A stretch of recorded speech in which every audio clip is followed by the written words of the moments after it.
Life could be a dream. Life could be a dream.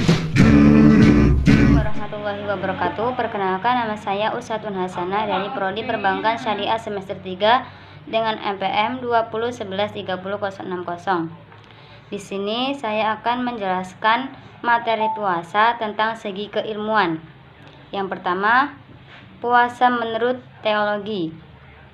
Puasa merupakan salah satu rukun Islam. Secara pemaknaan, puasa bisa dipahami dalam dua hal atau dua pengertian, yakni teosentris dan antroposentris.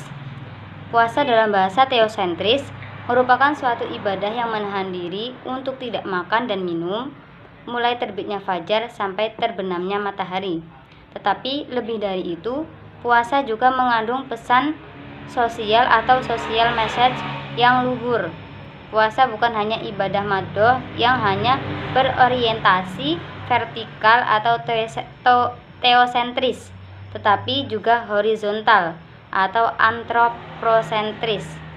Pemaknaan puasa secara teosentris adalah bentuk ibadah wajib apabila menjalankan mendapatkan pahala dan dosa bagi yang meninggalkan. Pengertian puasa seperti ini belum mengarah pada hakikat atau pemaknaan yang kafah. Arkaun misalnya menilai bahwa masih kuatnya pengaruh nalar teologis atau bayani dalam pemaknaan agama, yakni pemusatan segala aktivitas dan persoalan apapun kepada Tuhan. Sedangkan problem kemanusiaan cenderung terabaikan. Artinya, secara antroposentris, puasa bukan sekedar ritual dalam kerangka fikih atau Islamic law yang berbicara dalam ranah hitam putih, halal, haram, dan boleh tidak boleh.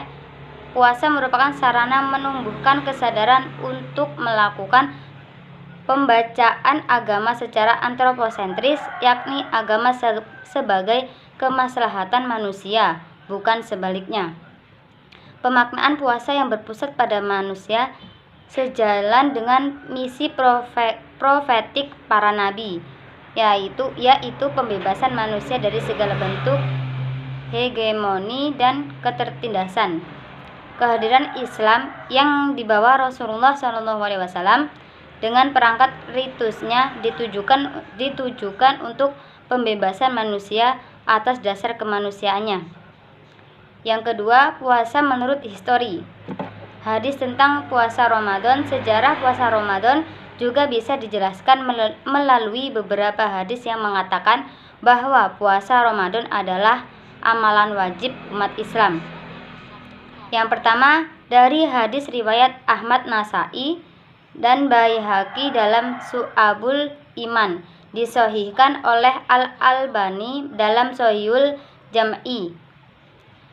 Rasulullah SAW bersabda, artinya, telah datang kepadamu bulan Ramadan, bulan yang diberkahi, di mana Allah mewajibkan puasa di bulan itu kepada kamu. Pada bulan itu, pintu-pintu langit dibuka, pintu-pintu neraka ditutup, dan setan-setan durhaka dibelenggu. Di bulan itu terdapat suatu malam yang lebih baik daripada 1000 bulan. Barang siapa dihalangi mendapatkan kebaikannya, maka ia telah terhalangi. Yang kedua, dari hadis riwayat Bukhari Muslim. Rasulullah SAW bersabda yang artinya, barang siapa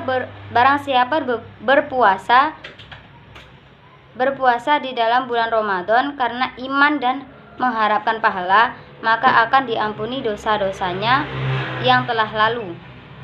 Yang ketiga, dari hadis riwayat Bukhari nomor 1909. Pada awalnya puasa Ramadan mulai disyariatkan di tanggal 10 Sa'ban tahun kedua Hijriyah atau setengah tahun setelah umat Islam berhijrah dari Mekah menuju Madinah. Kemudian, menurut hadis yang diriwayatkan oleh Mu'adz bin Jabal mengatakan bahwa sebelum Nabi mendapatkan perintah untuk puasa Ramadan, Nabi Muhammad SAW telah melaksanakan puasa Asyura dan Tasu'a. Melaksanakan puasa Asyura dan puasa 3 hari setiap bulannya. Kemudian puasa Ramadan mulai diwajibkan pada tahun kedua Hijriah atau 624 Masehi. Hal ini juga bersamaan dengan disyariatkannya sholat Id, zakat fitrah, dan kurban. Yang ketiga, puasa menurut ekonomi. Idealnya memang puasa yang merupakan aktivitas menahan diri dari nafsu, makan dan juga minum sejatinya dapat menurunkan pertumbuhan ekonomi. Namun terjadi pada bulan Ramadan misalnya geliat perekonomian justru tumbuh lewat konsumsi dan produksi, padahal sedang puasa. Mengapa demikian? Berdasarkan buku belajar mudah ekonomi Islam, dijelaskan permintaan barang pada bulan puasa selalu meningkat 2 hingga 3 kali lipat dari waktu ke waktu biasanya. Peredaran uang juga demikian meningkat peredarannya. Tak hanya itu, pada bulan puasa pun para ekonomi selalu mewanti-wanti akan tingginya inflasi dengan melonjaknya permintaan di pasar. Dalam jargon ekonomi, hal tersebut dinamakan cost plus inflation. Namun, anehnya hal ini justru tidak terjadi. Jika permintaan dan suplai barang meningkat tanpa diiringi kenaikan harga yang signifikan, menurut dia, itu artinya ekonomi sedang booming. Disitulah letak irasionalnya. Meski belum ada penelitian lebih lanjut, dia memaparkan berdasarkan asumsi velocity uang pada bulan puasa mendekati rasio 1. Artinya, pada saat itu nilai uang yang beredar merupakan gambaran terhadap nilai transaksi real, baik berupa barang maupun jasa. Yang keempat, puasa menurut ilmu sosial.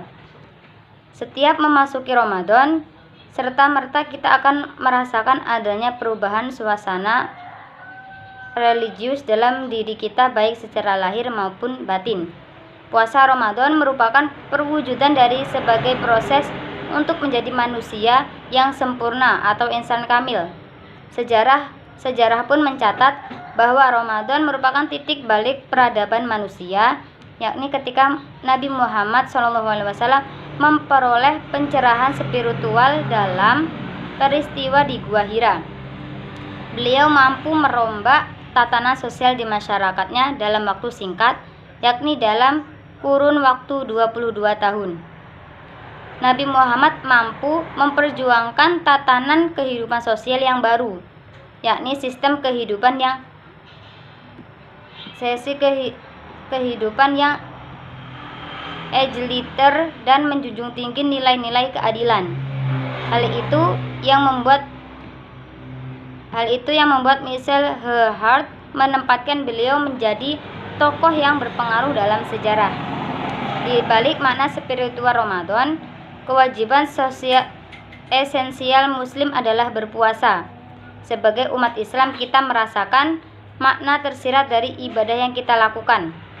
Puasa lebih disyariatkan untuk terciptanya insan mutakim atau pribadi yang bertakwa. Seruan kepada takwa itu tidak hanya dalam ibadah puasa, tetapi juga ibadah lain, bahkan segala aspek dalam muamalah. Di dalam mutakin terdapat 2 dimensi, yakni kesolehan individu dan kesolehan sosial. Dalam berpuasa, kesolehan individu merupakan target utama, sehingga dengan berpuasa berarti telah menandakan kepatuhan dan ketakwaan kepada Ilahi yang sadar akan perannya sebagai khalifah di muka bumi. Secara tidak langsung, dengan berpuasa kita telah mentransformasikan nilai dari makna ketakwaan, yang kemudian dijadikan sebagai sebuah motivasi untuk mengambil nilai luhur yang dapat membangkitkan kesadaran keagamaan.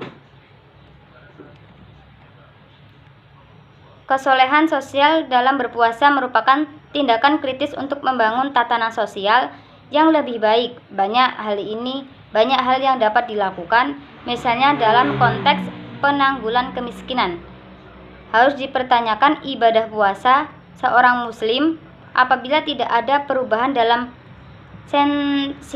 sensitivitas dan kepedulian terhadap sesama yang lemah dalam mewujudkan keadilan sosial dan solidaritas sosial.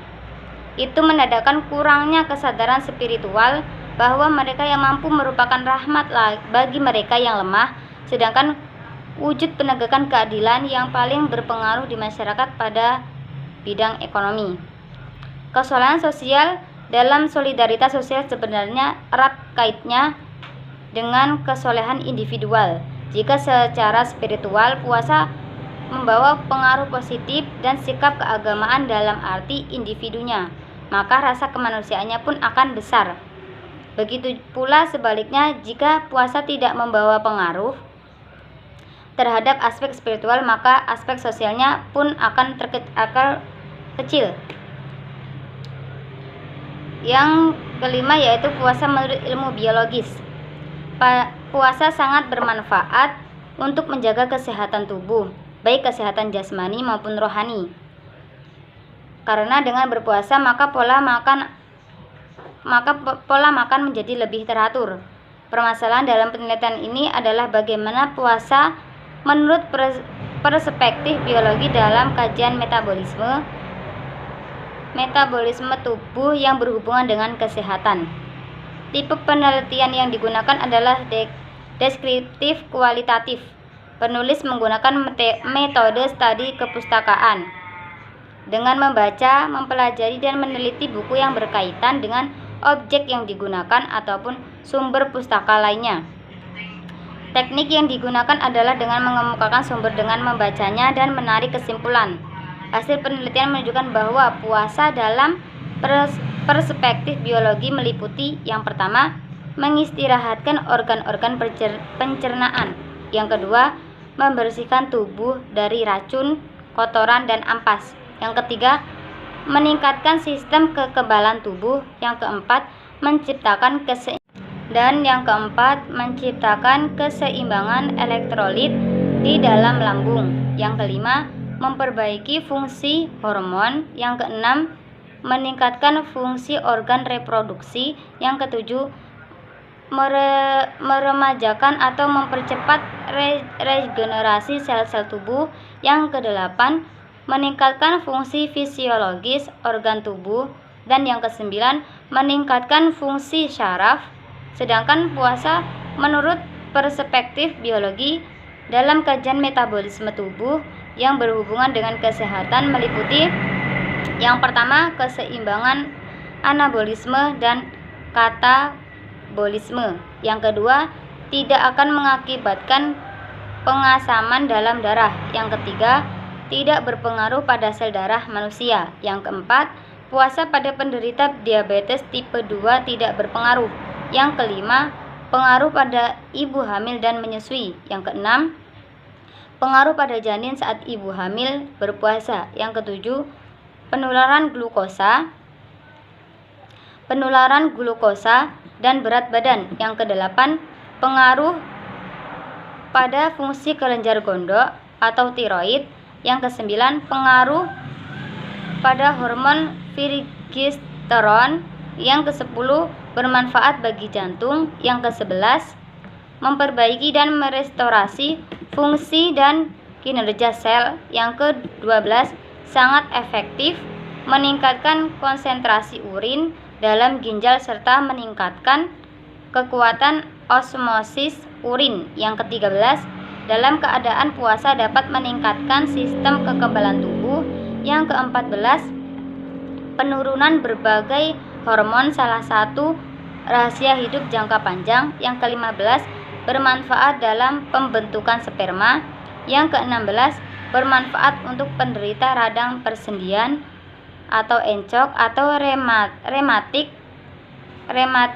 Dan yang ke-17, memperbaiki hormon testosteron dan performa seksual.